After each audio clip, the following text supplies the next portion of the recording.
Welcome to Stitches in Time, the podcast discussing Doctor Who the way it was meant to be watched, in chronological order, one clip at a time, starting at the Big Bang and ending with the heat death of the universe. I'm Becca, the Matrix Archivist, and I spent the last 13 years of my life meticulously editing the entire televised Doctor Who universe into chronological order. And I'm Ben, and the last time I got trapped inside of a tourist trap, they had to close down the Winchester Mystery House for 3.5 hours. They still haven't found that team of firefighters that they sent in to look for me. They went in, they never came out. And also joining us is a very special guest, writer and movie reviewer and senior editor at Nerdist, Kyle Anderson. Hello, everyone. I'm very pleased to be here. Thank you for having me. You're welcome. And thank you for saying the line as rehearsed. Yeah. Thank you for having me. Is that the way I'm supposed to say it? Thank you for having me. Yeah. I mean, you should. You could have put a little mustard on it. Thank you for having me. Like, there's really so many. It's one of those sentences where if you change the emphasis on each word, it changes the. Yeah. Yeah. Yeah. Well, now we have a couple of options for post. That'll be fun. Yeah. Sure. Yeah. When's the last time either of you listened to She Blinded Me with Science by Thomas Dolby? Oh, it's been a bit. It has been a bit. But it is a there's song. the old science man who's famous, I guess, in the UK. I don't know his name, but it's but he goes, "She blinded me with science." At the end of the song, he goes, "She blinded me with science." Like, the audacity to blind me with science. What the shit? I'm made of science. Surely I would be immune. Incredible. Yes, today we're talking about Carnival of Monsters, the John Pertwee story, which is, hang on a second, gotta check it. Oh gosh. Oh, John Pertwee. Are you checking which Doctor John Pertwee is? John Pertwee, of course, the 29th Doctor. Hang on. Which spreadsheet are you looking at? Your spreadsheet that counts each individual actor as its own separate incarnation? I am. You're going to jail. I can also refer to him as the 16th Doctor. Yes. The role was originated, of course, by John Colshaw in Doctors Assemble. Yeah. And reprised I think John Pertwee is doing a great job here of... He really does capture Colshaw's essence in a way that I think is... I mean, if you can't get Colshaw, I mean, you may as well get Pertwee, I guess. Yeah, exactly. Yeah, I think that Pertwee is doing a better job being Colshaw than Hartnell was at being Bradley. I think that's really what it boils down to. Yeah, I honestly, I don't think Hartnell even tried. It's like he had no idea who David Bradley was. Yeah. Yeah. The guy who really knocks it out of the park, Richard Herndahl. Oh yeah. Yeah. Have we reached him yet? Nope. Let me check this. Hang on. I mean, I think that's probably pretty far in the future. He's the 60th Doctor. Jail. My favorite thing, there are, I believe, 3 separate First Doctor action figures. There's the Hartnell action figure. There is a Herndahl action figure that they put out for the anniversary of the 5 Doctors, and which is just the anniversary, Ben, come on. And then there is, I believe, a David Bradley First Doctor. That's amazing. Which actually. you can have 3 First Doctors, just like the BBC. 4 if you want to count Stephen Noonan, but he ain't getting an action figure. Mm-hmm. It's just the voice of. Yeah. It's just a box. It's just a button. Yeah. It's. You remember when they found that they took a 3D scan of that mummified Egyptian pharaoh's vocal cords and created that ocarina like that you just. Ooh, so it's that, but it's just one of those for Stephen Noonan going. Ooh, ooh, ooh. Yeah. Exactly. Yeah. That's almost the sound. Yeah. Yeah. Like, that clip of the mummy's throat or caveman throat or whatever it is one of the funniest things I've ever seen. I have never laughed harder. So funny. What horrible thing have you made us watch this time, Becca? Okay, yes, this is Carnival of Monsters. By Jingo, I've got it. I know what this is. What? We're in a miniscope. We are in 2190 BCE, of course. That's Before Christopher Eccleston. before Christopher Eccleston's first appearances in Stitches in Time is not until The Unquiet Dead, which is the 1800s. Perfect. Which is well, no, he hilarious. was born during Joy to the World. At the end, I'm implying he's Christ. Oh, I see. What I'm Now I doing understand. is an extended reference to that other thing he did with Russell T Davies, where he played the Second Coming. I was about to say he played the Second Coming of Christ. yeah. Second Coming, which is phenomenal. It was very good. Yeah. Where's that in the edit? I'm getting to it. It's a work in progress. Are you gonna add that before or after all of Star Trek? You know what? Just because there was a TARDIS in it, I'm sorry. Just because there's a phone box in the background doesn't matter. I don't care. Carl, you're the Nerdist. Do you think that the TARDIS appearing in last week's episode of Strange New Worlds renders Doctor Who canon within the Star Trek Prime universe? Not Kelvin, because obviously there's no evidence that the Doctor exists in the Kelvin timeline. I would say that it would have to. Yeah, it would. Yeah. But it's canon that Doctor Who is a TV show in Star Trek. Yeah. Is that what? Yeah. Yeah. Yeah. That's it's true. Not. It's the Doctor also crossed over with the TNG cast in a book. Yes. Oh, in a very, very fun, slightly silly comic book series from IDW. Yes. 13 years ago that came out, if you can believe it. Oh my gosh. 2012. That was really fun. I enjoyed that one. That was a hoot. Maybe the Doctor Who that's canon in Star Trek is Peter Cushing. It's Maybe just Cushing, yeah. It's Cushing and Rowan Atkinson, and that's the end. Yeah. Perfect. Curse of Fatal Death does sound like an original series episode title. Carnival of Monsters also sounds like an original series episode title. Yeah. Great segue, Ben.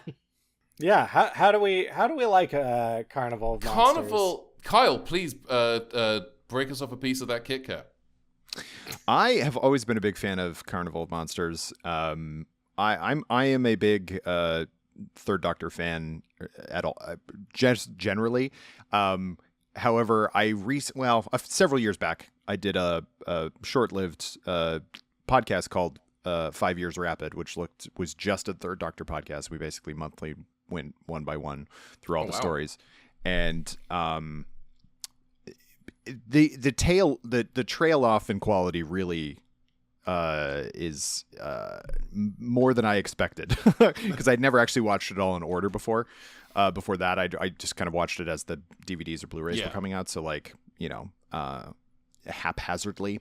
But Carnival of Monsters obviously is season 10, so it's like right smack dab in the middle of everything, and I truly feel like it, or toward the beginning of season 10. So I think it's a highlight, maybe the highlight of that season, with the exception of the Green Death. I think both of them are excellent in their own completely different ways. One of my other podcasts is Doctor Who: The Writers' Room, and so I'm obviously a huge Robert Holmes fan as well. And I think he wrote some of the more, when he had Terrence Dicks as his script editor, I think he wrote some of his most exciting stuff. Yeah. And this, I think, was probably his best of the best, basically.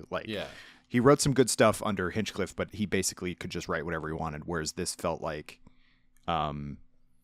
he was reined in just enough, but he let his imagination really run rampant. So, I love this story, and it's a really, it's a great one to revisit, and especially given how weird some of the more recent, Shooty Got What Doctor Who episodes were. I was like, oh, this feels like it actually kind of fits in with some of the strange surrealism of the more recent stuff.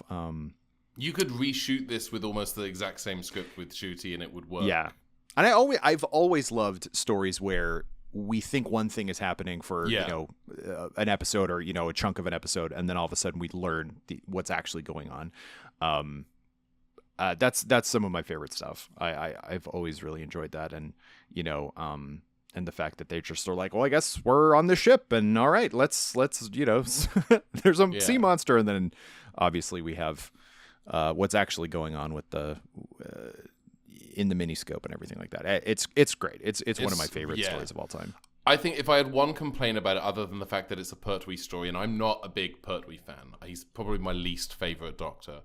But I think that if I had one complaint, I think in part one, I kind of wish we didn't see the exterior of the miniscope or anything happening on Planet Zog or whatever it's called until episode 2. Like, yeah, I agree. I think because I think that cliffhanger with the hand coming in and grabbing the TARDIS is incredible. I love that visually. It's amazing. But I feel like I would rather have that be a cliffhanger and not know what the hell is happening, and then have the miniscope stuff be kind of rolled out from episode 2 onwards. That's my only complaint. This is a banger. This is Robert Holmes and script edited by Terrence Dicks, just absolutely creating a fun mystery with 3 sets. It's 3 sets, and it's phenomenal. And the set of like the inner workings of the miniscope, it reminded me, like the way that they try to imply size reminded me a lot of the episode of DS9 where the runabout gets shrunk down, and you have that sequence where Bashir and O'Brien are trying to rewire a circuit board aboard the Defiant while they're tiny, and how they kind of it's wires, but it's not really a wire. It's like a thing, a tube that a dog runs through at a dog show. It's that kind of slightly camp, doing what we can with a budget of £27, but still being really effective. And there's also that brilliant moment where the Doctor's filling with the inner workings, and then the pin or the needle gets pierced down. And one of the things you often see whenever anyone is dealing with giants, it always bugs me. Particularly like Honey, I Shrunk the Kids does this. When people are shrunk down, but the full-size humans are interacting with them, they always move really slowly, and this just doesn't do that. This is just bang.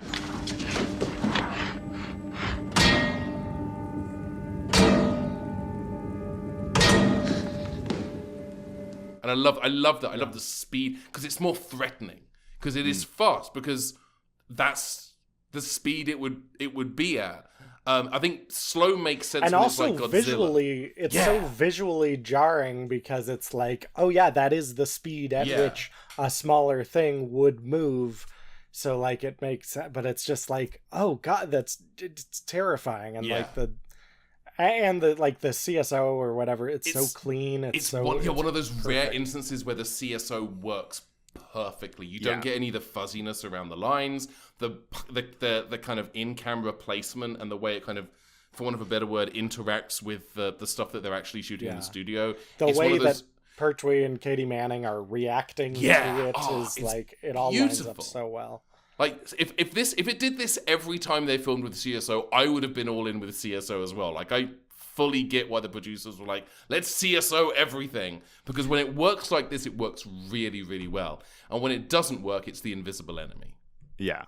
Well, and this was directed by Barry Letts, who was the producer at the time, but also like was the one who was the huge proponent of CSO because it was cheap, or not cheap, but it meant that you didn't have to build a bunch of sets. And they, you watch something that he also directed, like Terror of the Autons, and the CSO is not refined at all, and it looks ridiculous most of the time, like to a point where I just for the most part don't really enjoy watching it, because it's just like, why is this CSO? Like, why is this house set CSO? It's weird stuff like that.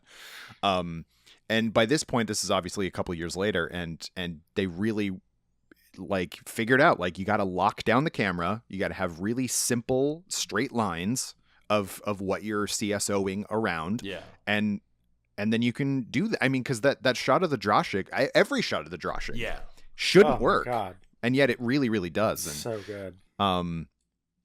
One of my favorite things about this era, the Barry Letts era, I guess, is that they never let the budget limitations stop them from thinking as out there as possible with their imagination. And obviously sometimes it looked terrible because of that. But it's always the best when they were able to pair the imagination of the writing with the what they had available to them in the production. And this is prime example of that. 100%. Yeah. I wanted to flag that there is also, while they're in the getting lost in the miniscope, which all I could think of was like, this looks like a metallic sci-fi McDonald's play place. That's where my mind went. But there is a moment when Joe says, I think we're going round in circles. I'm sure we've been this way before. No. All these shafts look very much alike. and I flagged this last time it came up, and it's something that I always hear in Perry's voice, of just like, these corridors all look the same, Doctor, because of course they're using the same sets. But I really like that they lean into that. They just say, hey, we're gonna do this. And that's the thing, that's a great tradition in Doctor Who of taking the same set and like just filming it from a different angle or lighting it differently. Like they've done that as recently as, 2 or 3 years ago. My favorite example is Forest in the Library and Silence in the Library and Forest of the Dead, where you have that one chamber of a real abandoned library that they just light differently to imply it being different chambers as they're moving through the library. I love it's simple and it's effective. And again, I'm going to keep saying this. It's a really cool bit of set design. It looks cool. You said it looks like a kind of a metal McDonald's play pace, and I think you're right there. I think if the camera pans slightly to the left, there's probably a N64 setup with 2 controllers that don't work, and Mario Kart running on it. And I think that's really the essence of the Pertwee era of Doctor Who. Just Mario Kart 64. Mario Kart 64, yeah. Where does that fit in the timeline? Well, Trick question, it's 1997. It's because it's Bessie is his card of choice, of course. Why hasn't there been a Doctor Who kart racer yet? I feel like it's and every character is the third Doctor in a different vehicle. I think that's how you do it. It's really good. It's really good, actually. I think, it would be Bessie and the Who-mobile. The Who-mobile, yeah. That's kind of it. You can throw in one of those hovercrafts from the big Enemy of the World. Yeah. Yep. A quad bike Mm-hmm. that he needs to get across a small patch of land, and there's no real need for him to be on the quad bike, but John Pertwee said, I want to ride a quad bike. And so they put a quad bike in. I'm currently listening to a Pratchett audiobook. Terry Pratchett. I'm listening to Guards, read by John Coleshaw. John Coleshaw does a phenomenal Third Doctor. His impression of the Third Doctor is I think, better than his Fourth Doctor, which is the one he's known for in British television. But just listening to him do the narration, he's not doing Pertwee's voice, but he's doing Pertwee's inflections. So why is Pertwee half reading me a Terry Pratchett novel? I love it. It's so good. Hey, do we want to talk about Ian Marter making his Doctor Who debut in this story and not playing a future Fourth Doctor companion, Harry Sullivan? Has Harry appeared in Stitches Harry yet? has not appeared yet. So this is the first time we're seeing Ian Marter. And the Doctor punches him in the face. Perfect. As it should be. Queensberry rules? Naturally.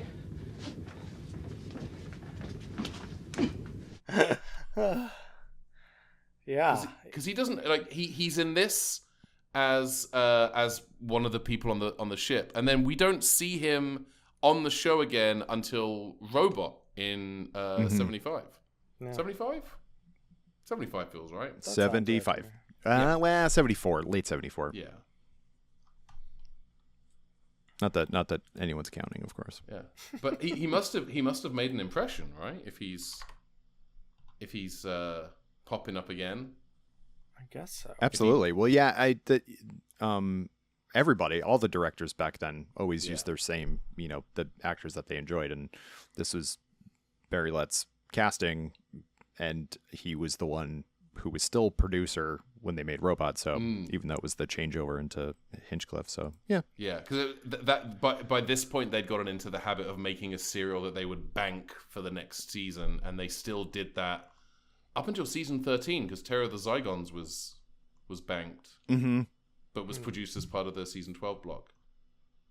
Isn't this fun? Aren't we having fun talking about I'm having a lot of fun. production minutiae of Doctor Who? That's what this podcast is about. That's the best part, is the production minutia. I got yelled at once by someone in the lobby of the LAX Marriott Hotel because I didn't know any production codes. And that's a shame I'll carry with me to my death. Well, I mean...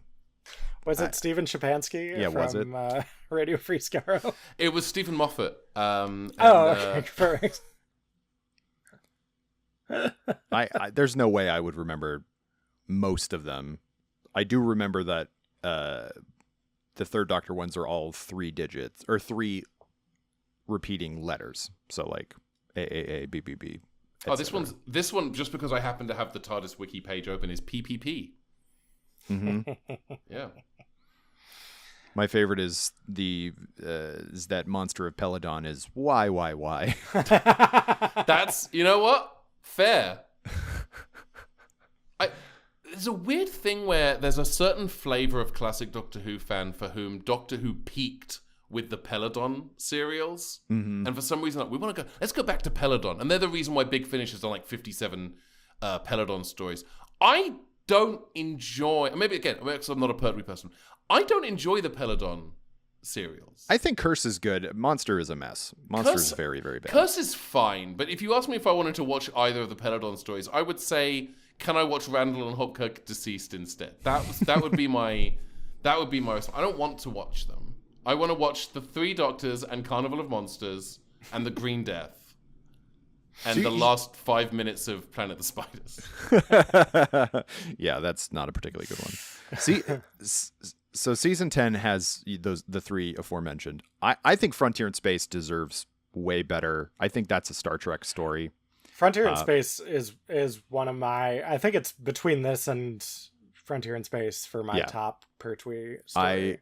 I adore... I'm a huge... Malcolm Hulke is my #1 writer. I think he wrote my favorite stories, and he wrote that one, and I think it's just an excellent, superb story. And the only problem with it is that the story in it that has a cliffhanger does not continue in Planet of the Daleks because Terry Nation couldn't be arsed.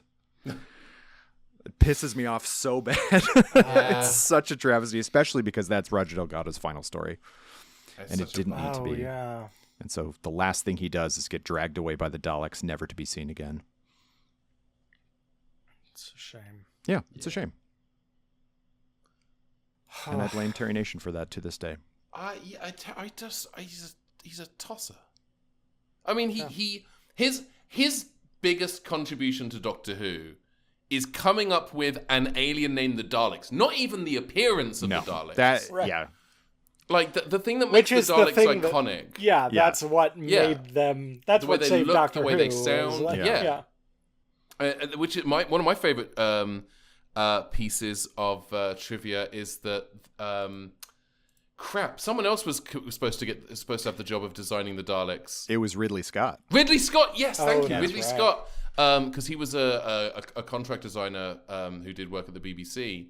And couldn't do it for whatever reason. I'm sure you know more specifically, Carl. I used to know that. I used to know what he was on instead. It was something like, not Z-Cars, but something like that. Something, just a serial that was going on forever. And then, the Ray McCusick got to do it. And he gets no credit for it. And Terry Nation's estate gets paid to this day. It's a shame. Which is messed up. It's messed up. Because everything that makes the Daleks what they are, it's how they look and how they sound, and those are things that Terry Nation had zero involvement in. Yeah. But Stephen Moffat's mother-in-law was his agent and got him a hell of a deal. Oh, boy. Not even kidding. Yeah. Mother-in-law, grandmother-in-law. Beryl, she also invented the concept of the American remake. So if you loved the American IT Crowd pilot, you know who to thank. Jill McHale is a national treasure. Which nation? I don't know. Let's say Georgia, the country. Just for the hell of it. That seems fair. I don't know. I'm for it. I feel like they need whatever they can get. They need a national treasure. Yeah. They need a National Treasure Book of Secrets. Indeed. Oh gosh, I have so many behind the scenes notes for this one. Give us 3. Okay. My 3 favorites are Drashig is an anagram of dish rag, because apparently a dish rag at the end of a pole is what they used for eye lines for the for the actors to Incredible. react to. I hope that's true. I checked. Drashig is an anagram of dish rag. Therefore, it's true. Okay. Well, that's me told. You can't just go on the internet and make up things about TV production. That's true. Look, anybody can publish a book. You have to, if you're on a website, you need credentials. I have that Tennille Evans, who was the actor who played the old crotchety major on the boat, is knew John Pertwee from being in something together years before, and was the person who basically convinced him to go out for the audition to play the Doctor. Oh, that's cool. And then Pertwee recommended him for this role to kind of as a thank you for that. Another interesting thing about Tennille Evans is that when Patrick Troughton died, Tennille Evans took over his role in the ITV sitcom The Two of Us. Huh. Which I did not know until I brought up Tennille Evans' article on the TARDIS Wiki. Interesting. Another fun thing is that this is the only Doctor Who story that contains the Captain and Tennille. And that's just true. And that's just a true thing. That's a fact. Yeah. Oh my gosh. And Sullivan's in it. But no Gilbert. Oh boy. No Gilbert, unfortunately. I did just check the card. I desperately scrolled through the cast. Is anyone Gilbert? Dr. Joe Grant, Vorg, Shinna, shit. There are a lot of halls in here. Were there any oats? Did anyone see? Notice any oats? Maybe near the chickens? I actually really like this. The chickens that appear in episode 1, all of the chicken noises were not actual like live chicken recordings. Katie Manning did those chicken sounds because that's her special skill, I guess. Chickens. Greetings. All right. We're friends. Try clucking. I think that all of those chickens, they're dead now. So John Pertwee's first appearance in Stitches in Time was him wandering around Metabilis 3 in the Green Death, searching for a blue crystal for some Forever reason. searching for his lost shaker of soul, yeah. Mm-hmm. And then, of course, as soon as he shows up in this episode, the first thing out of his mouth is, Joe, I don't steer the TARDIS, I program it.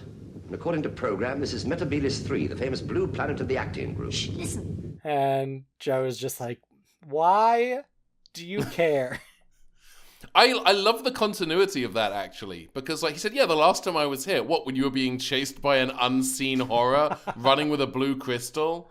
Like, when you're being chased by stock footage of a close-up of a snake. Yeah, amazing. It's like how there's that one Red Dwarf episode where they're being chased by footage from an old Japanese kaiju movie. It's great. There's nothing scarier than that. That's true. And I've watched enough Ultraman to know. I think it was really cool that Ultraman appears in the new Superman movie. I know. He doesn't do this, though. I'm not sure. It wildly diverges from canon, but you know what? It's just cool to see him on the big screen. There's a moment in this. There are several moments in this strung together. There's a sequence of moving pictures. Ben, is the reason you haven't invited me over in a while because I am going to kill you? Is that it? Is that the reason? I saw the tools you left on our balcony over the weekend, so you could break in at any time. We know you have a grappling hook and a grudge. Okay, great. Grappling hook and a grudge, by the way, is the name of my Batman podcast. That's incredible. Every time I go to visit Ben in their apartment, I do the grappling hook, and I visit with the neighbors downstairs. Who is always a rotating cast of random celebrities.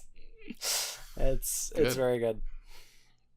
But there was something in this that really is a pet peeve of mine in Doctor Who, because it keeps happening.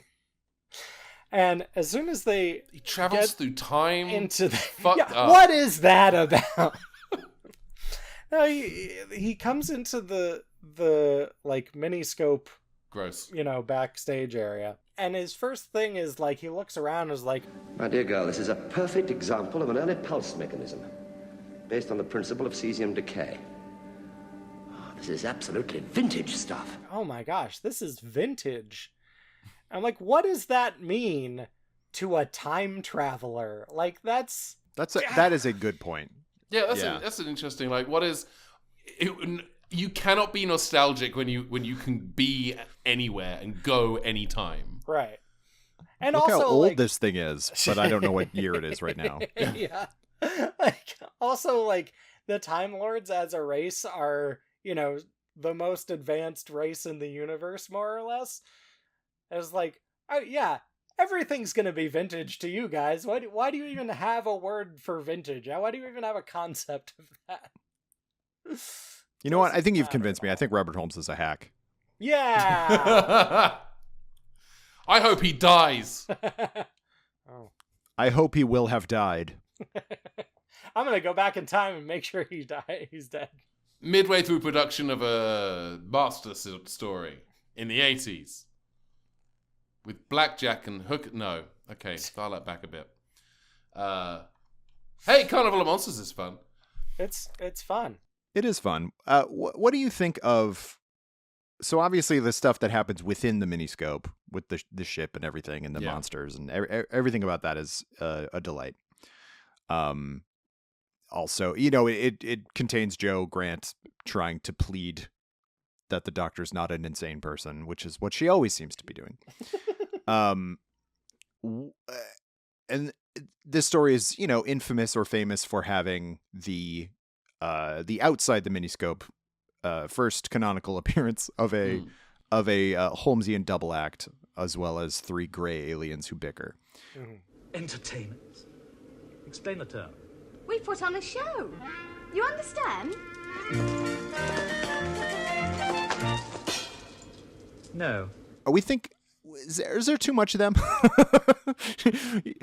Not maybe the first time you watch it. Maybe not even the second time you watch it. But if you've seen this a bunch of times, it's like, okay, all right. Yeah, it kind of... This serial, it kind of feels like the Trial of a Time Lord cutaways. Kind of, yeah.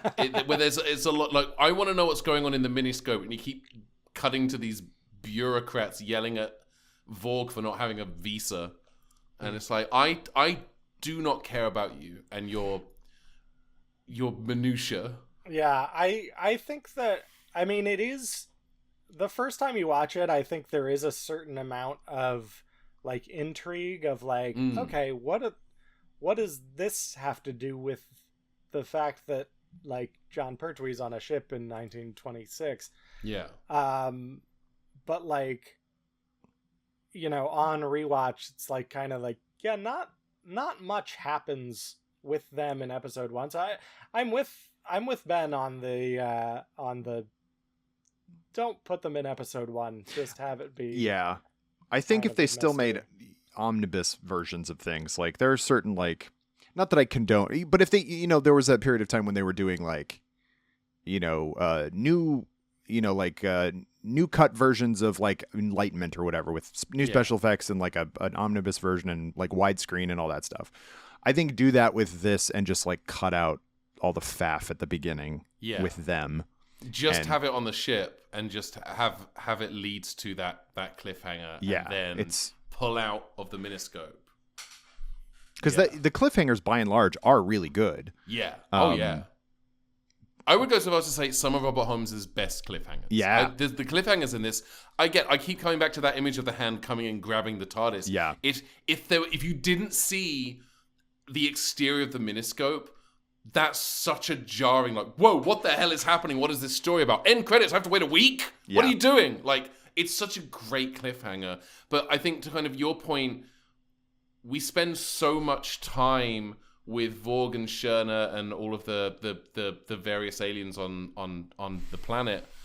You kind of, these two things have to be linked. Like, we're thinking, what does this have to do with, everything that's happening on the ship? But they have to be linked, because otherwise, why do we keep cutting back to it? Right. And it's I think it would heighten that story immeasurably to not see anything that's happening on Inter Minor until episode 2.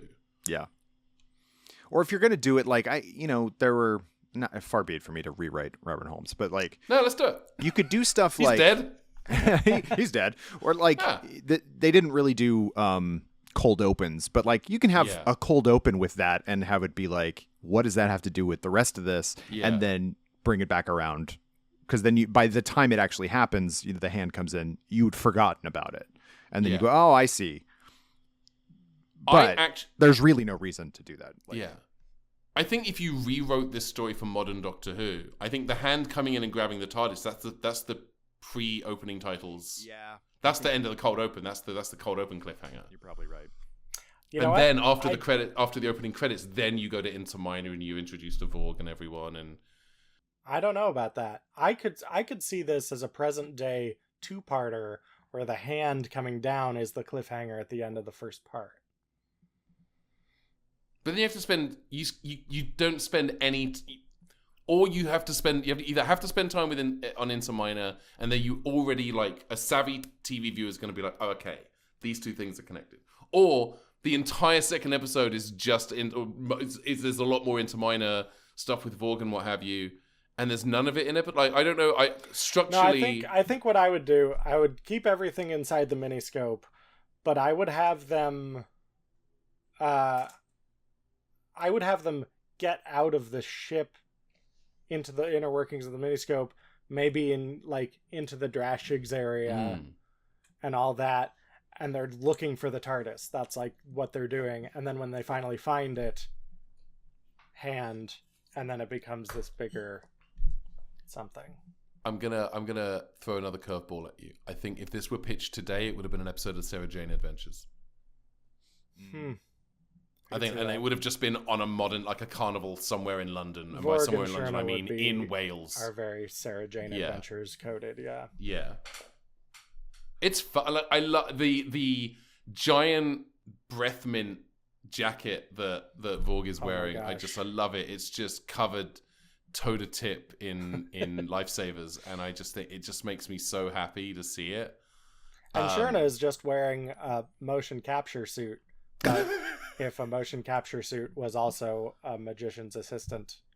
She's doing mocap as a magician's assistant character in a Mortal Kombat game. Yeah.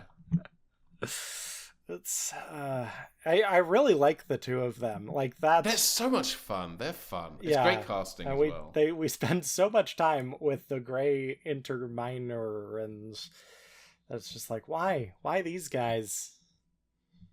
Why? Somebody must have thought they were just like super funny. Like, I don't know. They're not funny. And like, Michael Wisher is great, and Peter Halliday is great, and the third guy, who I don't know, is fine. That's rude to that guy for no reason. Terrence Lodge is that man's name.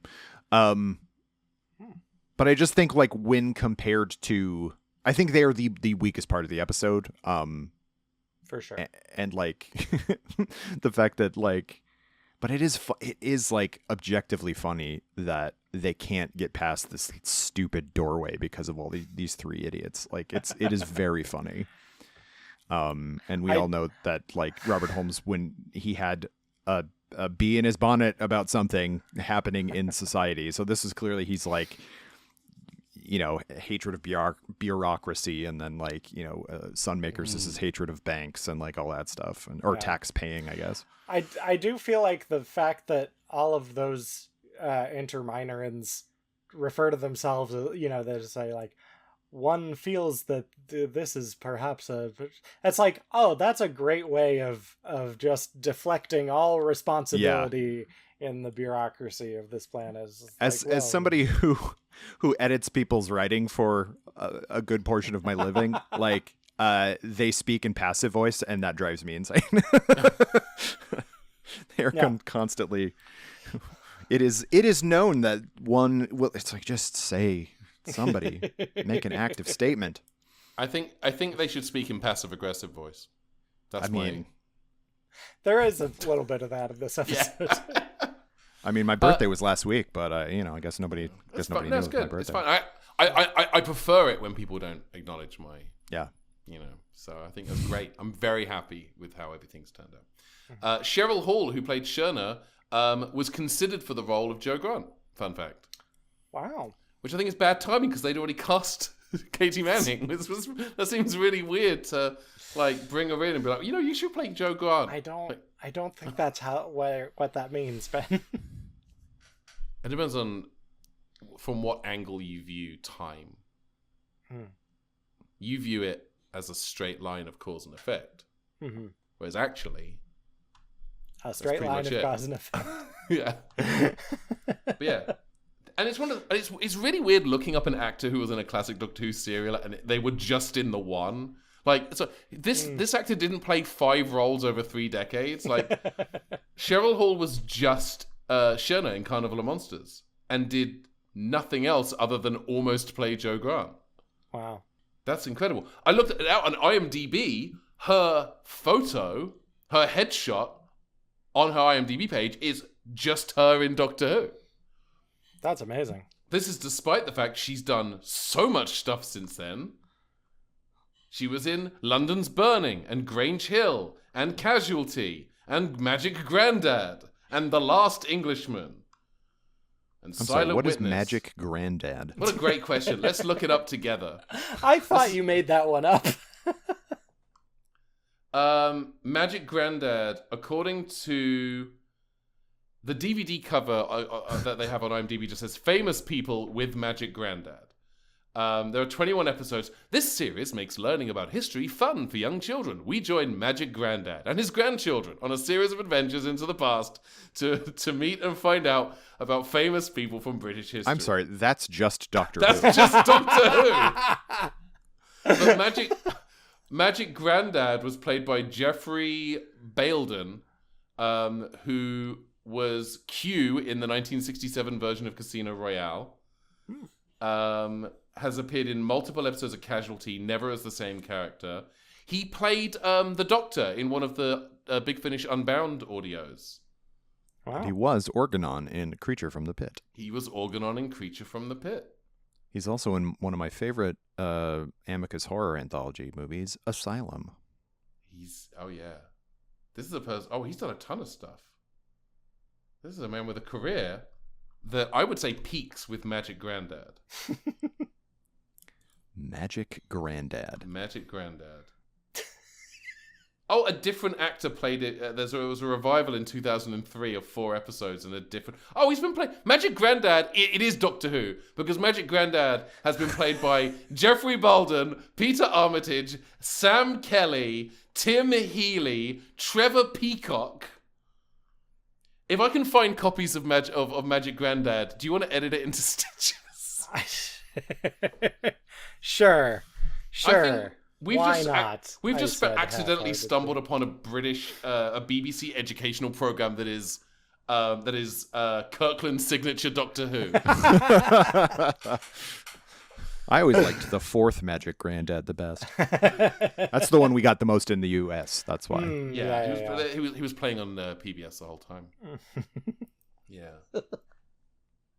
And Nicholas Hoult was in it.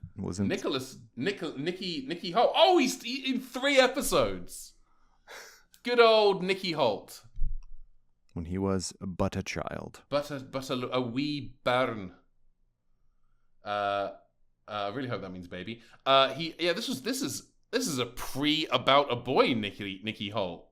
Wow. Wait, this is the best. I mean, Miriam honestly, Margolis is in who this. cares about Carnival of Monsters? Seriously. Let's Magic Granddad. I want to know everything about it. I mean, also, where to watch. it started Magic in Granddad 1993, online.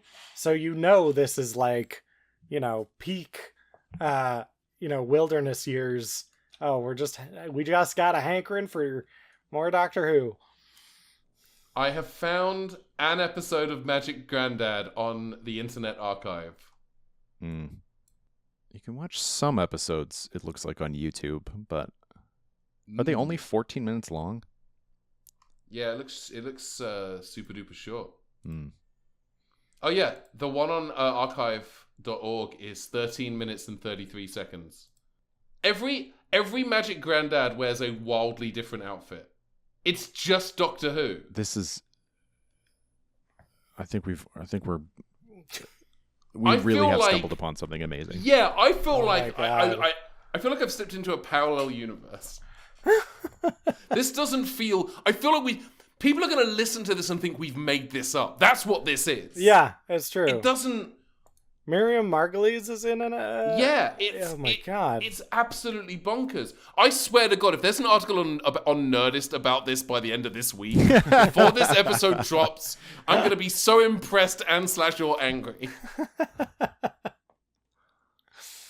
Oh my God. Is this a Magic Granddad fan cast now? Is that where we are? That's what it is. Yeah, I have to watch some episodes of this and do something. Just I don't know. incredible. Just Something has to be done. We know something that. has to be done. We need to do. Here's what we do. So obviously, Gallifrey 1, the Doctor Who convention, is ending in 2028.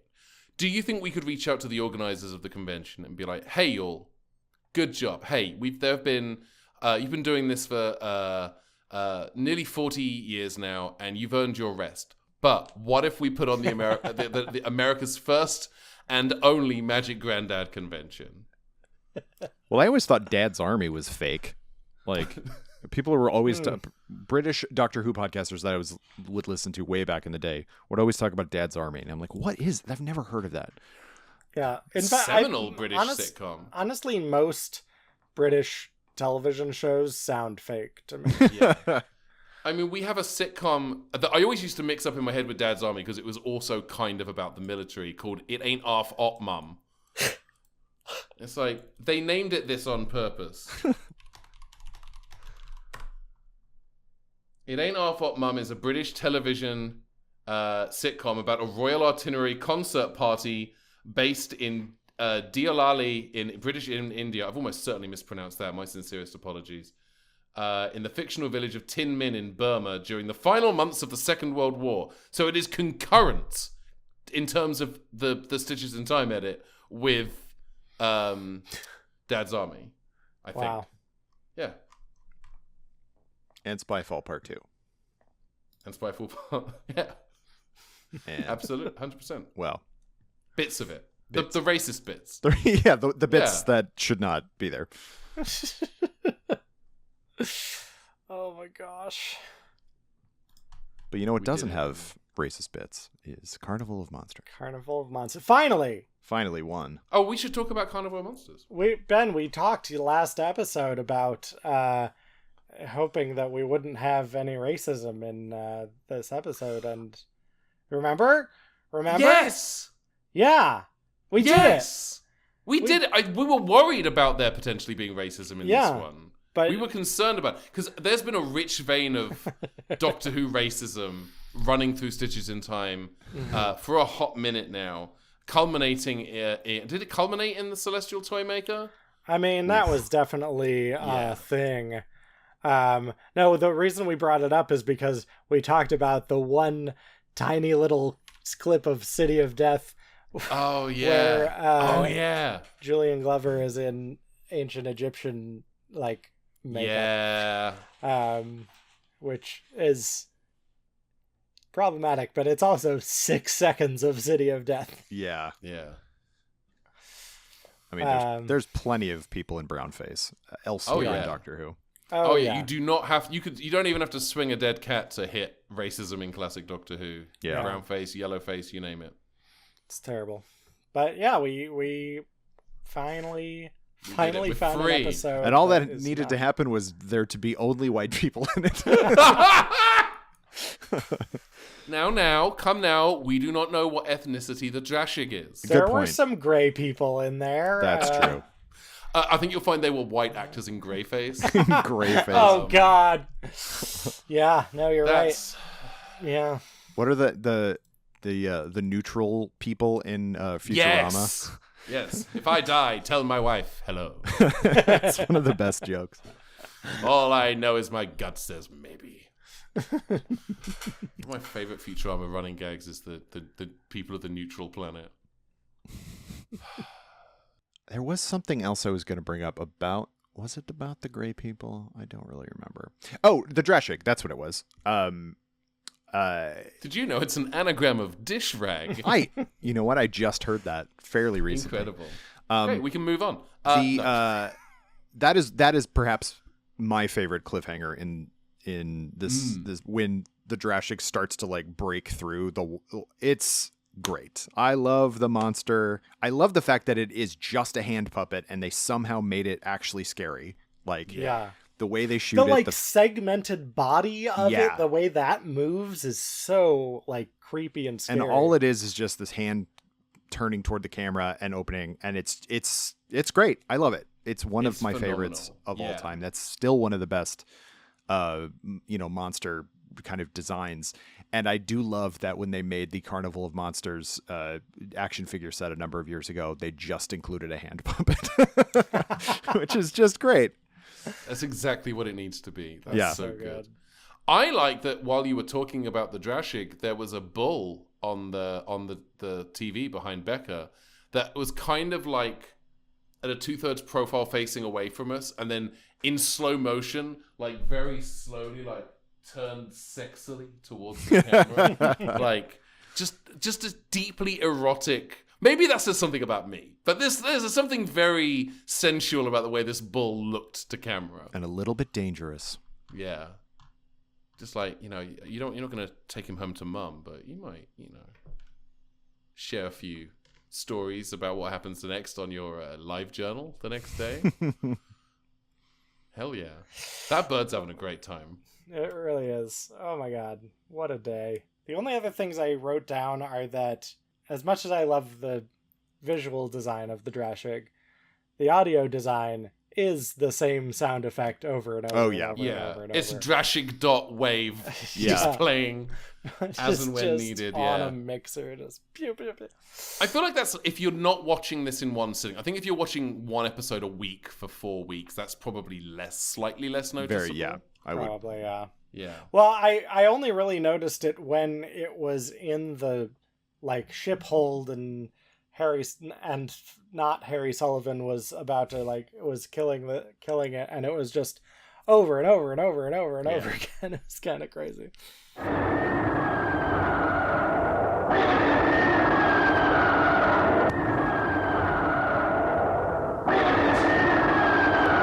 I always feel like yeah. monsters, when they're creating a sound, they need to have 3 distinct things, so that way they can just kind of like, mash it up or whatever. But Yeah. Yeah. Or you have 3 different monsters with one sound that you play at different speeds and pitches, like Yeah. Bowser's laugh in Mario 64, where at the slow speed it's Bowser laughing, and at the high speed that's the sound Boo makes. Oh wow, Yeah. that's pretty cool.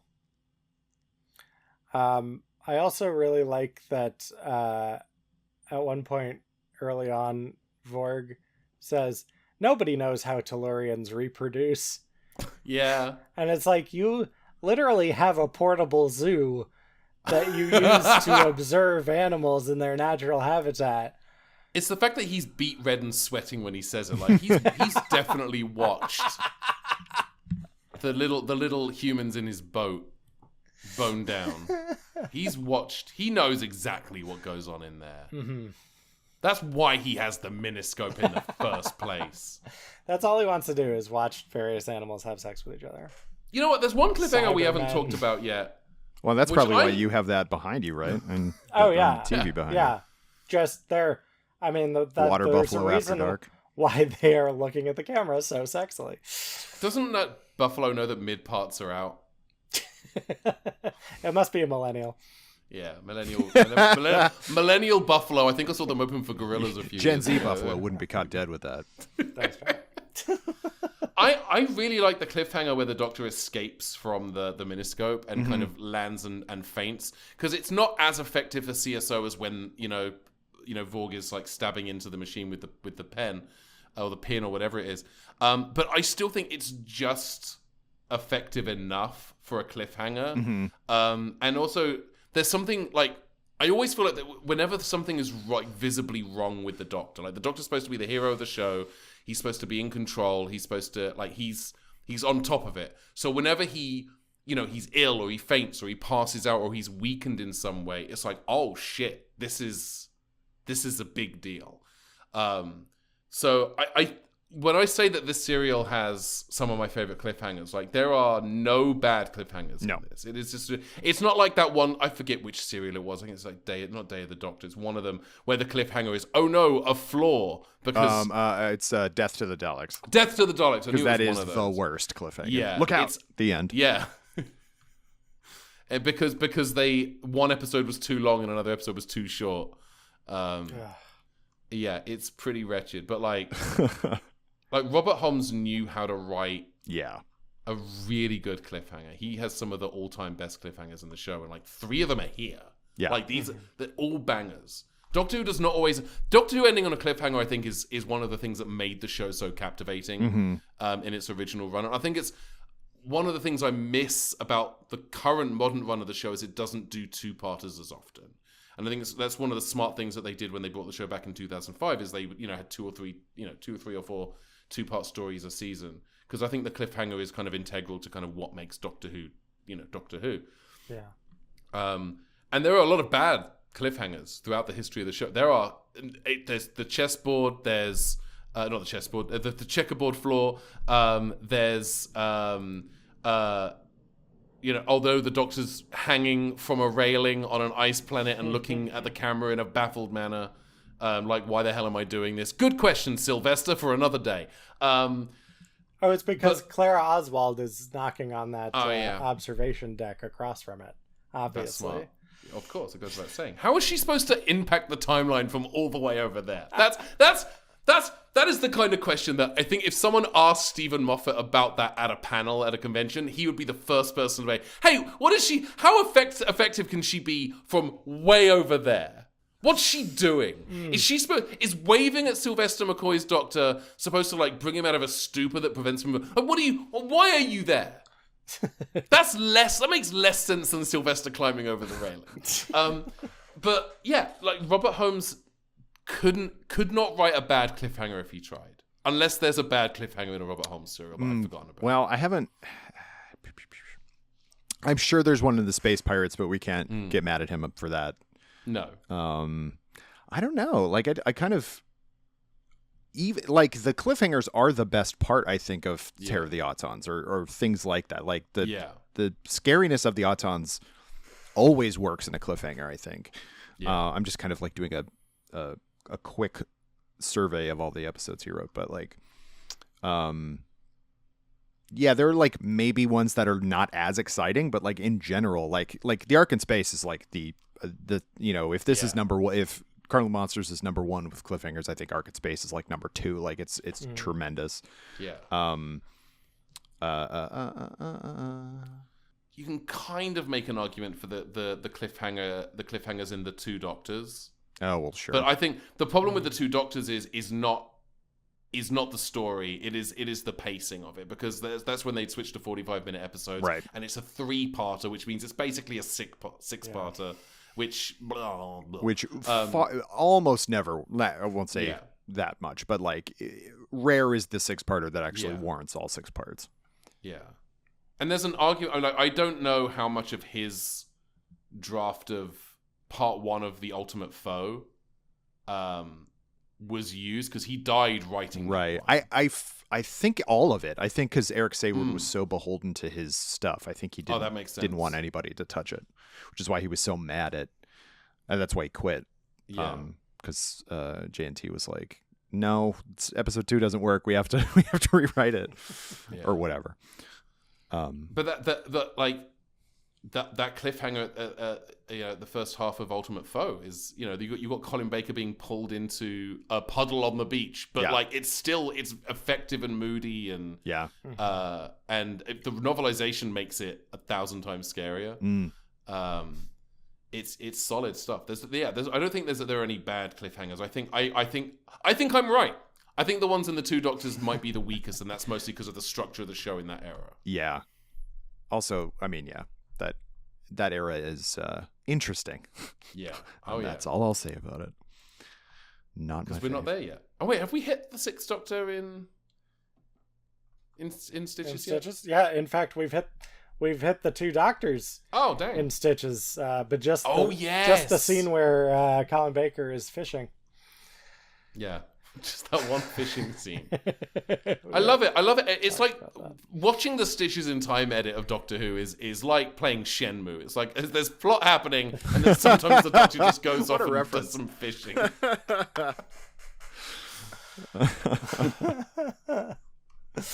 Oh my god. Now I'm just reading the entry for the Time Warrior, which is just one of the best John Pertwee series. I really love the Time Warrior.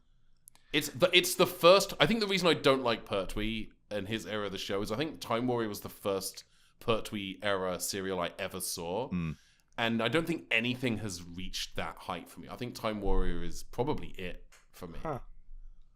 Because it's also first serial with Sarah Jane Smith in it. Yeah. Yeah. Especially because I don't think there's really anything else like Time Warrior in that era at all. So like it's sort of, if that's your first introduction to the Third Doctor, like, the very next serial after that is Invasion of the Dinosaurs, which just goes right back to Malcolm Hulke unit type, weird kind of dark sci-fi stuff, or I guess, timely sci-fi. I don't hate Invasion of the Dinosaurs. No, I love Invasion of the Dinosaurs. I think if the stop motion had been as good as the production team that they hired to do it had said it would be, then I think Invasion of the Dinosaurs is a banger. It's one of those ones where when they do eventually get to season 11 on Blu-ray, I really hope they have the budget to do the dinosaurs properly. Because I think that Invasion of the Dinosaurs is one of those serials that has a really rough reputation among fans. Yeah. And I think that if you can swap out those dinosaurs with good ones, I think that could redeem the story. Yeah. I mean, it's the same thing that happened, all those years ago with Kinda. Like, the snake, it's silly looking, but, like, the serial is not about that. And I do think people get really hung up on the kind of ropey special effects from back in the day. Oh, yeah. No, yeah, the thing I love about Kinda is, like, the fucking Tegan trapped in her own brain. It's weird. That's why it's good. Yeah. So good. But, I love Kinda. I'm not a big fan of the Fifth Doctor's era either, but Kinda is sensational. That and Enlightenment are my two favorites, I think. Yeah. It's really interesting, like, and this is very off topic, but like when I first started watching classic Doctor Who, I really took to the Fifth Doctor for some reason, and like I think that was the one that I watched all of first, like, and I was kind of like anti Tom Baker just to be punk, I guess. I don't know why, but and as time has gone on, I've like less and less of the Fifth Doctor. Like I return to it less and less, I guess. I think. When I was a kid, I mostly watched Doctor Who in like omnibus reruns on Sunday mornings on UK Gold back in the UK, and most of the time, if it was on, it was a Peter Davison story. So there's a particular. I have a nostalgic fondness for that era of Doctor Who, but not for the writing. Like I feel like as much as I love Peter Davison's performance as the Doctor and the aesthetic of that era, I feel like there is his Doctor it feels very hands off. Yes, very much. In a way that I think Jodie's Doctor as well, Jodie Whittaker's Doctor kind of had the same. I feel like Jodie's Doctor and Peter's Doctor are they're cut from the same cloth, and that's part of why I think Jodie's era doesn't quite work for me as well. I feel like tonally, if not aesthetically, they're very similar. I think also, another like similarity is like the crowded TARDIS and like the having three companions at once is like, I think that has worked exactly one time in the era of the show, and it's when Barbara and Ian are there. And aside from that, I just feel like when you have that many companions, then it's like there are so many Davison stories where it's clear like, oh, you didn't know what to do with them, or all that stuff, and it's just kind of, it's frustrating. Oh, Nissa's fainted again. All right. I think just from a plot mechanic point of view, like, and maybe that, and it's something I hadn't thought about till this exact moment, but like, the Doctor can't be too good at anything, because then you don't have anything for all three of your companions to do, or even two if you write one of them out for a story. Yeah. So like, you have to, if they're too savvy, if the Doctor is too good at solving the problem, then there's really no reason for the companion to be around at all. And I think that's, you're exactly right about the Jodie era. That's my biggest complaint about it, is that like the like 2 or 3 times when she actually got to be super doctory, it was like, oh man, she's great. Like, she could do this. And then like, she spends so much of it like getting told what the plot is and stuff. And it's just like, I feel like Davison does that so much too. And like, at least Davison had, like, if you kind of look at it in a certain way, like, the Fifth Doctor just lost a lot. Like, he was just kind of didn't win. And like, that's kind of an interesting, I mean, it's not fun to watch, but it's an interesting sort of like retrospective to take on it, is that he was the one who couldn't save various people for various reasons. One of the best lines from his era is, there should have been a better way. And it's like, a better way. And he just shakes his head. He's like, I just don't know. And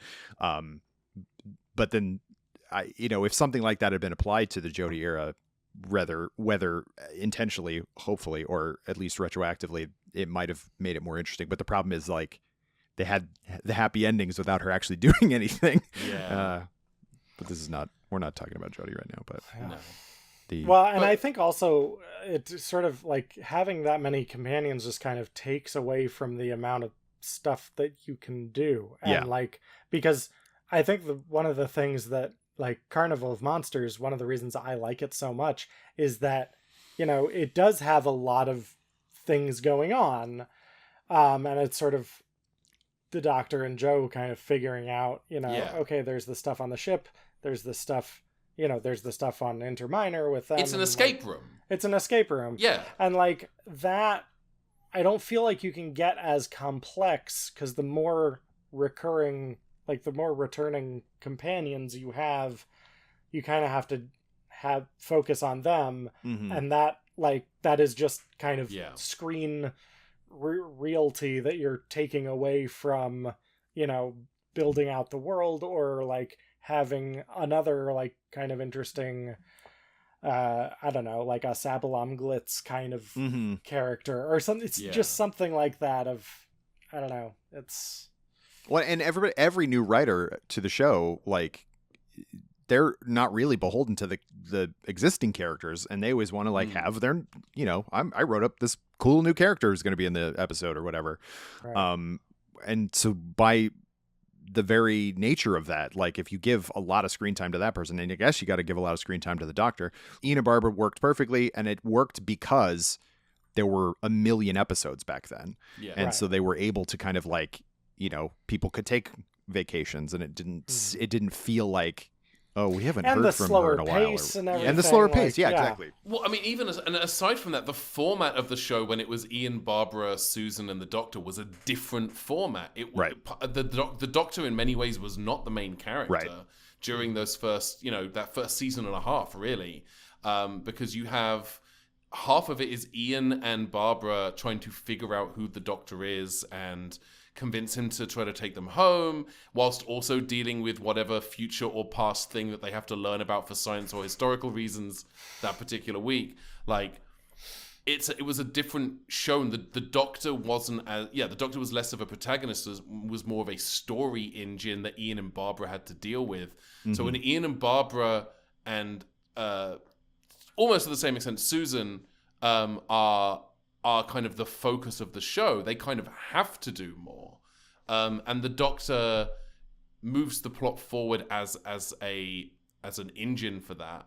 But the minute not when Susan left, but when Ian and Barbara left the show then that really becomes about the Doctor. Mm-hmm. And then at that point, the minute you have more than two people in the TARDIS, it loses its focus. Yeah, and especially when they started actively writing, because infamously William Hartnell either was pushed out or he was getting too old. He could whatever you want to say, but he was given less and less to do. Yeah.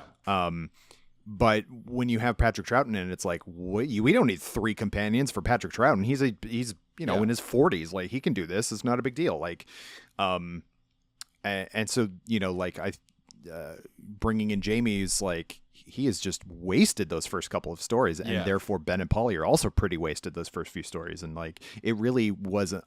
I think the Doctor and 2 companions is very good for the time period when that was more common. Yeah.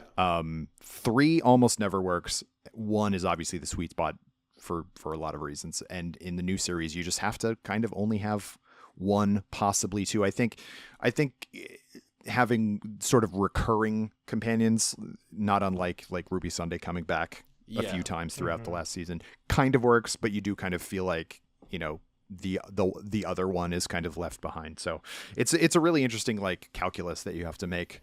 I think and I think also like the way in the new series that they've kind of had, like, if you have 2 companions, the newer companion is always sort of the companion to the old companion, right, more so.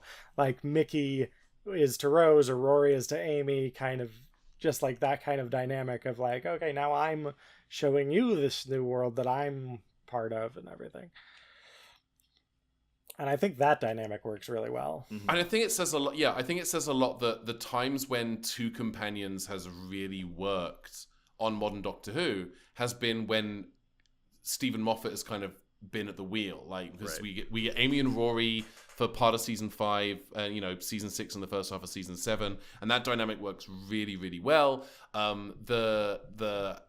It's helpful when you have a companion that you can just kill over and over again. Yeah, that's super duper handy. Yeah.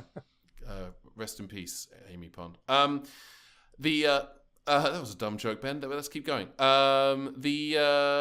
She can't die. She's in Highlander. But Jesus Christ, Ben, finish a fucking thought. But I think that, again, you have A Girl in the Fireplace, which is another Moffat-written episode, which is an episode that I think, has Mickey and Rose interacting very well, and that kind of sets the template for how they then continue to interact and then are separated in Rise of the Cybermen and Age of Steel. Yeah.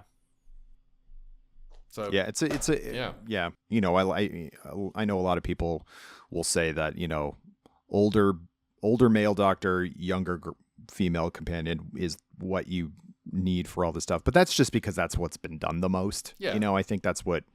I think there's no indication that needs to be the case.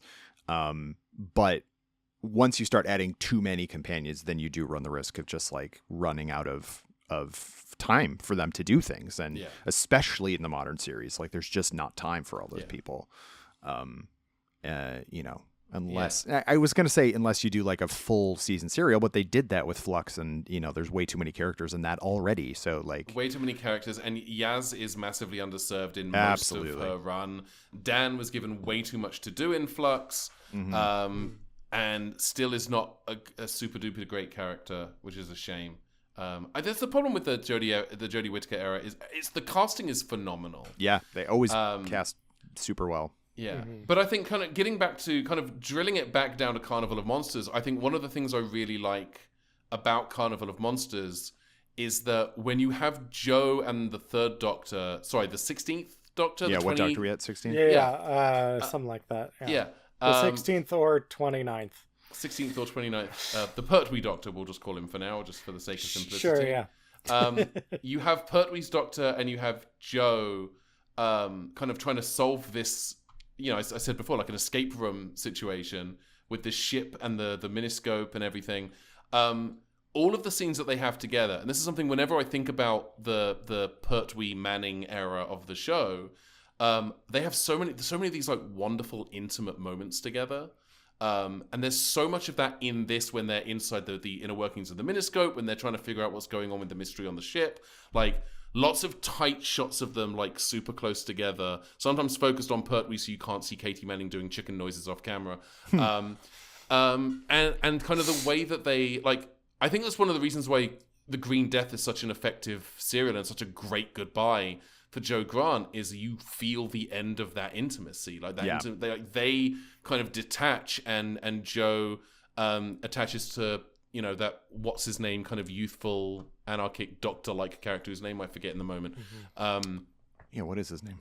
It will come back to me. Clive or something. Clive Jones. It is Jones. It is Jones, because she's Jo Jones when she comes back in Sarah Jane Adventures. Clifford. There we are. I knew it was a C. Clifford to Big Red Dog Jones. It's his full legal name.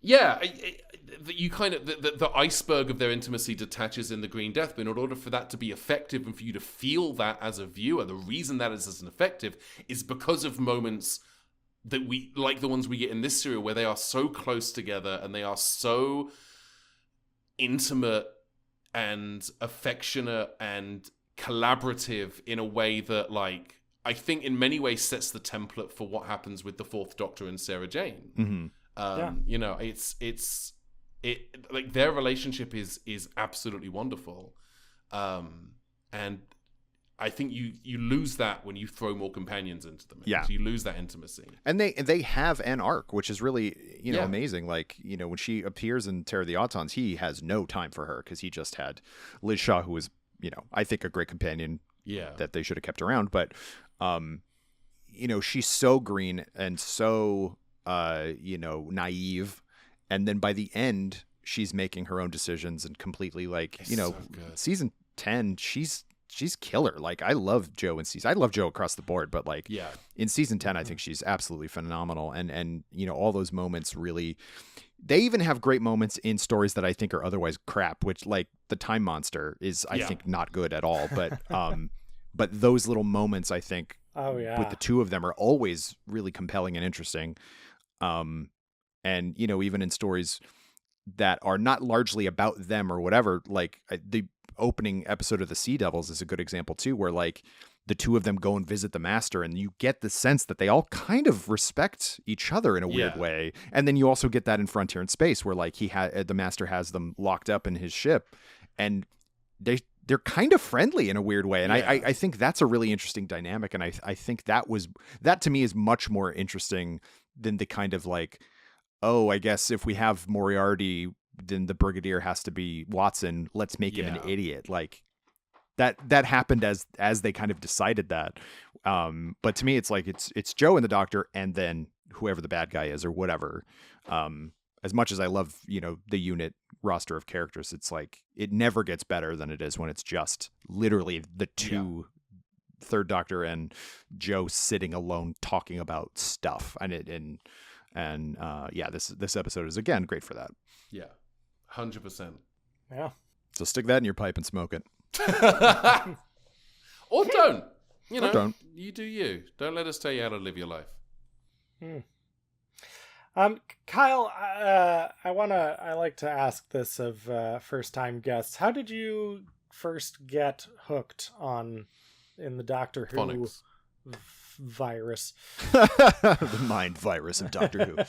No, not the mind probe. Interestingly enough, we're going back to 2009. I moved out to LA from Colorado in 2008.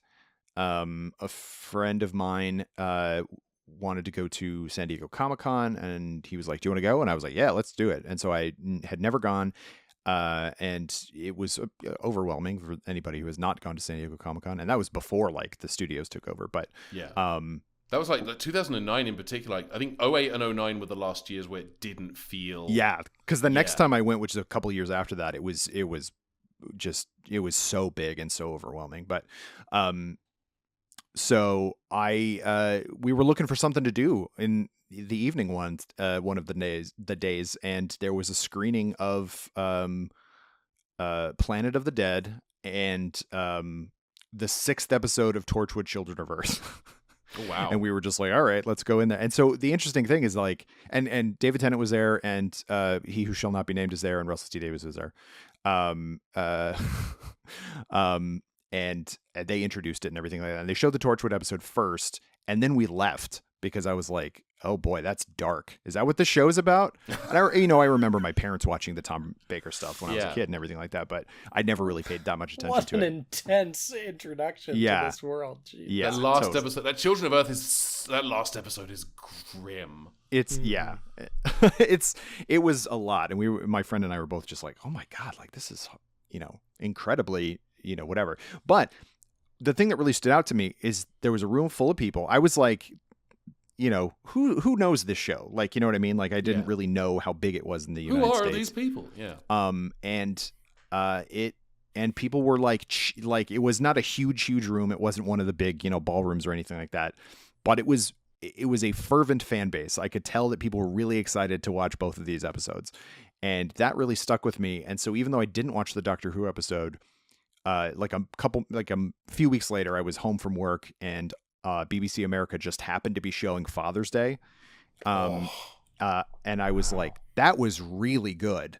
And I was like, and I because I'm the way that I am, when I learn a little bit about something, I always want to Wikipedia is my friend. So go. So I knew that Christopher Eccleston only did the one season. And so kind of, I was like, what if I just watched that one season? I think he's a really good actor, like blah, blah, blah.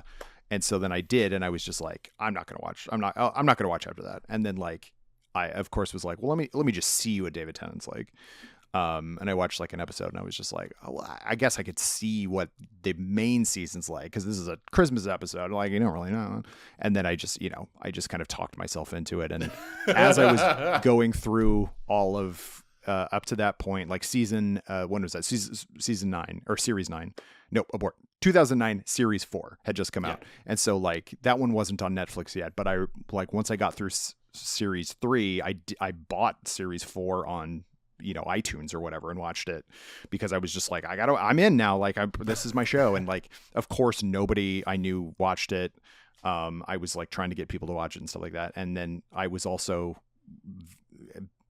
collecting the DVDs as they were coming out. The first one I ever bought was the 5 Doctors, the special edition one that had the David Tennant commentary on it. I was just love that commentary. It's great. It's a really, really good commentary.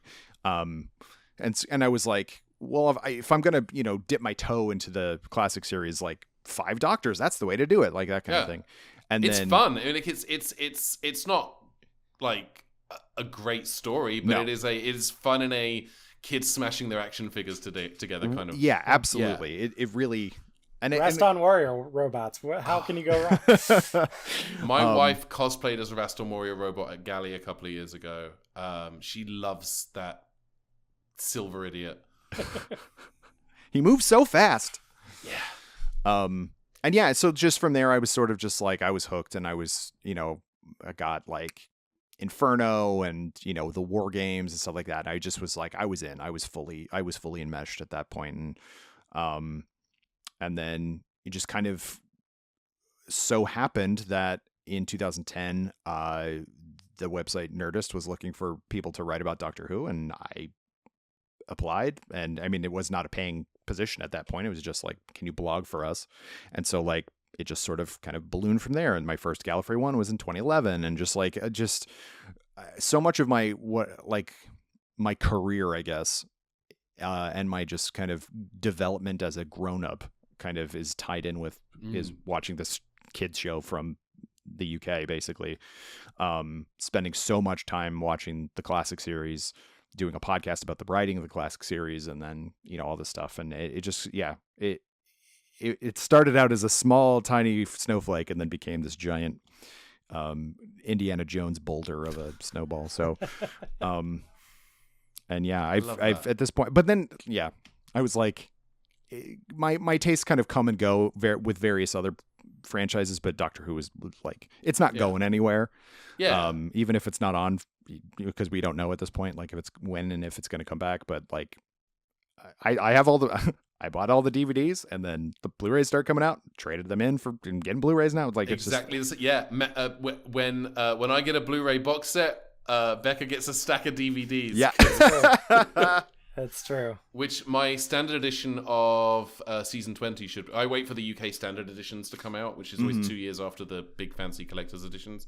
So season 20 is about to get a standard re-release, so that's when Becca gets all of the DVDs. Although maybe not the 5 Doctors, Because I think Mandy wants to keep a copy of the Five That Doctors. is acceptable.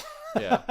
I think one of the things that you mentioned, like, fandoms for things kind of coming and going in waves. And I think with Doctor Who, because the show has been so many different things over the last 62 years and will continue to be so many different things, it is a changeable show. Yeah. The way that the show was in 63 compared to 73 and 83 and 2005 and 2015 and 2024. Like, it's been so many different things with so many different creative teams, writers, actors, that, like, I can sit here and say I do not like the Pertwee era. I don't like watching most of Pertwee's serials, but I can still say I love Doctor Who. 100%. Yeah.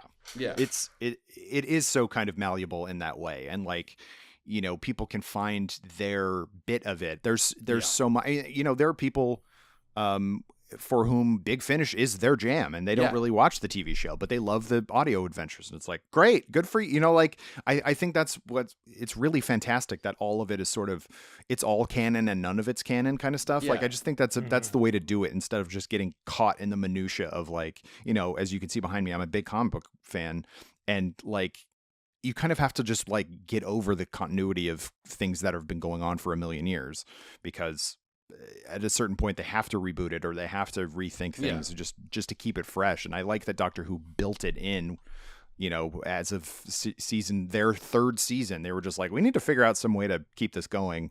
Yeah, I guess we'll just do this. And it's that kind of, like, slapdashery that they have never tried to hide, that I find so kind of refreshing, because it's like Star Wars is so, you know, there are parts of it still, like Andor, I think, is the best thing of all time, basically, but it's so good.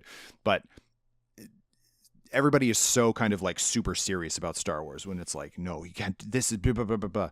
And even the people who make it are, like, really super serious about it. Whereas I feel like the people who make Doctor Who and the people who watch Doctor Who, by and large, obviously there are exceptions, but it's like, you take the good and the bad. It's a real facts of life situation. 100%. But I mean, it's also like the thing of, like, oh, if you don't like a particular era, you know, if somebody shows up and it's not your cup of tea, just wait 3 years and you'll get something different, you know. Peter Capaldi said when he was cast, he said, if you don't like this announcement, just wait, there'll be another Doctor along in a minute. Like, that's the nature. The show is about, it is about change and renewal and death, and it is to keep itself alive. It reinvents itself every few years, and I think that's part of the magic of Doctor Who. And it's ironic, because Doctor Who is so much about change, and if there's one thing Doctor Who fans cannot fucking stand, it is any change. Do you remember when the season 6 trailer dropped, and there's that shot of the TARDIS decloaking in the Oval Office, and there were all these people on the internet bashing their keyboards because, Stephen Moffat has changed the dematerialization effect. No! You don't have context for that half of a second of video. What are you doing? I mean, fans will latch on to anything that can get them mad. They'll latch on to. Yeah, and we've all just sort of internalized so much, because if there's stuff that, like, you just don't like, eventually it's not going to matter that much, because you know, it's a drop in the bucket, you know, sort of thing. One of my favorite people in the world, but specifically comedian, is Paul Tompkins. I think he's incredible. But on the podcast Freedom that he does with Scott Aukerman, Lauren Lapkus, he was doing The Pilgrimage. He had kind of talked about it a couple times, and Lauren Lapkus was like, "Should I watch that?" And you know, that's a huge question. And Paul said the best thing, because he's a dyed-in-the-wool Doctor Who fan. He went and met Leela when he was like 8 years old. Like, he loves the show. He goes, I think you should watch all 60 years of it. Just keep in mind that 9/10 of it is not good. It's like, yep, that's our show. Like, yeah. In some fashion or another, it's not good. Yeah. It's us and Star Trek, and that's really, it's really it. Oh, goodness. Kyle, where can people find you on the internet these days? Well, interestingly enough, I am not really on social media anymore. I figured it was time. Sure. The world Good was a time as terrible any. enough. It didn't need it. I am on the app Letterboxd. I watch a lot of movies, and I like to write little blurbs about the movies that I watch. So if any of your listeners are on Letterboxd, please find me there. It's just Kyle_Anderson. I also want to plug, I do a weekly pop culture podcast at Nerdist, which is called Laser Focus. We've talked about a lot of various things over the years. A lot, there are Doctor Who episodes if you want to listen to some more recent Doctor Who episodes, but this summer we've talked about the Superman movie, we've talked about Fantastic Four, but we've also talked about most recently Gem and the Holograms, which just turned 40 or is about to turn 40. So amazing. Lots of good, and which I had never seen. And I thought was great, like legitimately a good cartoon show. Yeah. It's a fun show, yeah. Was really surprised to see that it was that good. So I would just encourage everybody to, and I also do those other Doctor Who podcasts, which I mentioned if you're only into that. But Laser Focus has been my laser focus for the last couple of years. We just celebrated our 100th episode. So That's awesome. please listen to that wherever you get your podcasts. Yeah. If you need anyone to come on to Laser Focus and talk about Magic Granddad, I would... You better be an expert by the time that happens. You have to watch all 21 episodes across 18 years. By din of recording this episode of this show, we are the world's foremost experts on Magic Granddad. Sounds good to me. And then we have to get Nicholas Holt on to talk about it. Oh, yeah, he's probably free. We can get him. Yeah, what else is he doing? Fun little side note about Gem and the Holograms. I had not watched it until about 3 years ago when a friend of mine approached me to write songs for a parody musical that we did at the Hollywood Fringe. That was fun. That was a fun show. It was good. we made slap bracelets. Oh, I tried to show the thing, but then it slapped on me. It doesn't matter. Kyle, thank you so much for joining us. What a blast. We would love to have you back sometime. Please. And listeners, I hope you'll all join us next time for 6 seconds of listen. Great. I believe it's Peter Capaldi looking at some lions with binoculars. Yep, sure is. That's this show. Sometimes this show is 4 full episodes of classic Doctor Who, and sometimes it's less than half a minute of Peter Capaldi perving on some animals. This isn't even the first time we've seen him perv on an animal. In Stitches. Incredible. True. Although this is the perving on an animal episode of Stitches, so that makes... Maybe we're moving out of the racism and into the bestiality. I think that's where... That's why we have those horny water buffalo on the screen behind you. Exactly. Yeah. All right. Bye, everyone. So long, internet. Bye. Thanks for listening to Stitches in Time. Music by Becca McGlynn. Art by Mandy Oquendo. Logo by Ben Paddon. Produced by Becca McGlynn and Ben Paddon. Please make sure to rate us and leave us a nice review. It helps new fans find the show.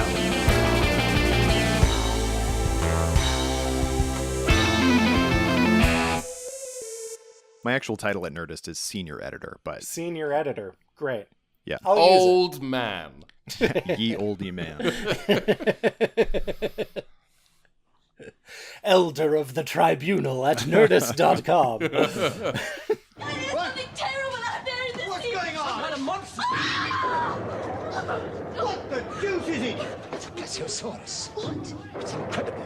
That clip of the mummy's throat or caveman throat or whatever it is one of the funniest things I've ever seen. Also, never Clip of the laughed Mummy's harder. Throat So is my funny. favorite Hammer horror movie. It's so good.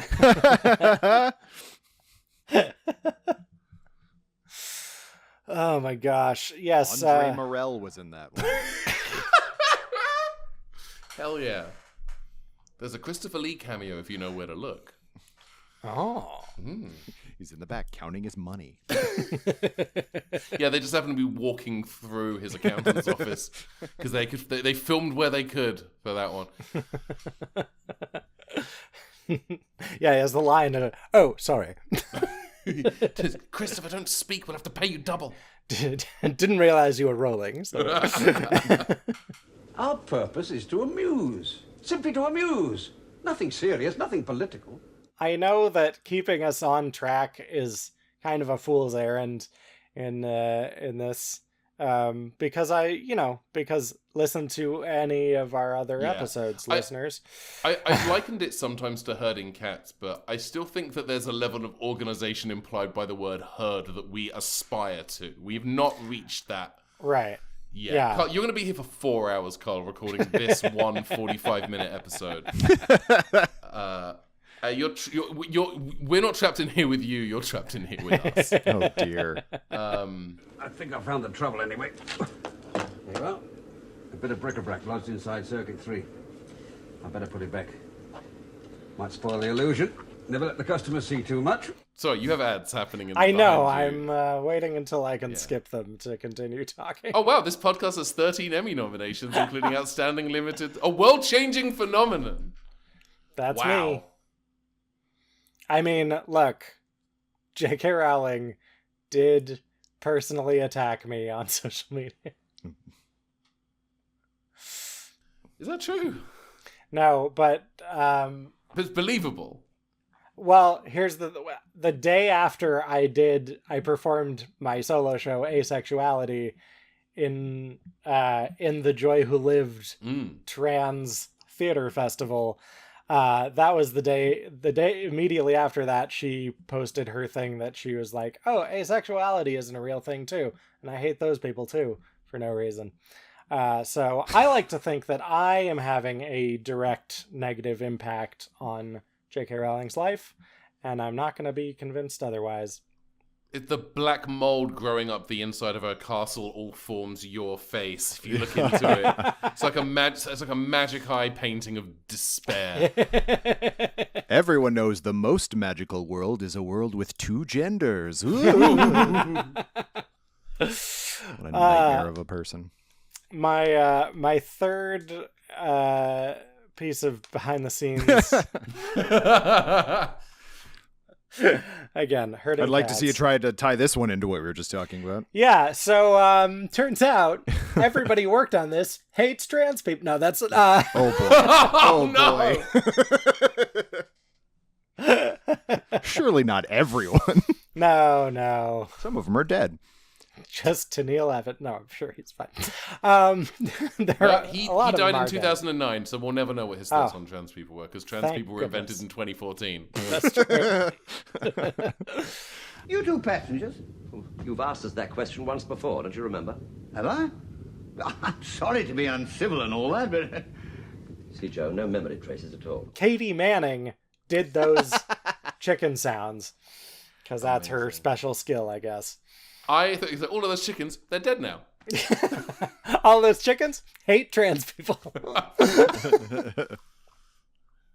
Those 3 chickens were named J, K, and Rowling. They were named P, P, and P. P for chicken. It's a silent P. Silent P is what I do when I wake up at 3 o'clock in the morning and I don't want my wife to wake up. Anyway, Carnival of Monsters. Get out of here, Got- man. Of monsters. Then there's only one explanation. They must be breeding. Rubbish. Those Tellurians are fully grown. Anyone can see that. Well, nobody knows how Tellurians reproduce. They may be kept in an incubator until they are fully grown. You could play too, but you don't own a PC. I don't. Because I'm so politically incorrect. Yeah. Um, Don't ask what MAC stands for as an acronym. It's problematic. Problematic. Nope. I'm going to start again. Hello, everyone, and welcome to Stitches in Time. No! Episode 1, Oh, no, my Castro Friday Valva. We have to record 61 episodes of this, starting with 4 seconds from Castro Valva. Perfect. oh, what a silly project this is. What are you distracting yourself from that this is the thing that you're procrastinating with again? Have you seen the news? Oh, yeah. Yeah. Have you seen the news over the past decade? That's what I'm running from. No, I get it. I get it. Yeah. Mm-hmm. I'm editing my own audio drama into chronological order. Actually, no, I'm not, because the last episode of season 2 has some flashbacks. So I broke it for myself. Oh no! You'll have to edit Jump Leads into chronological order. Perfect. That'll be the next project. Before or after you add all of Star Trek to... I mean, at least here's the thing. The vast majority of episodes of Star Trek at least start with star date and then a number. So it's pretty easy to stick them in chronological order. Stardate 6. We just invented the Stardate system. Stardate PPP.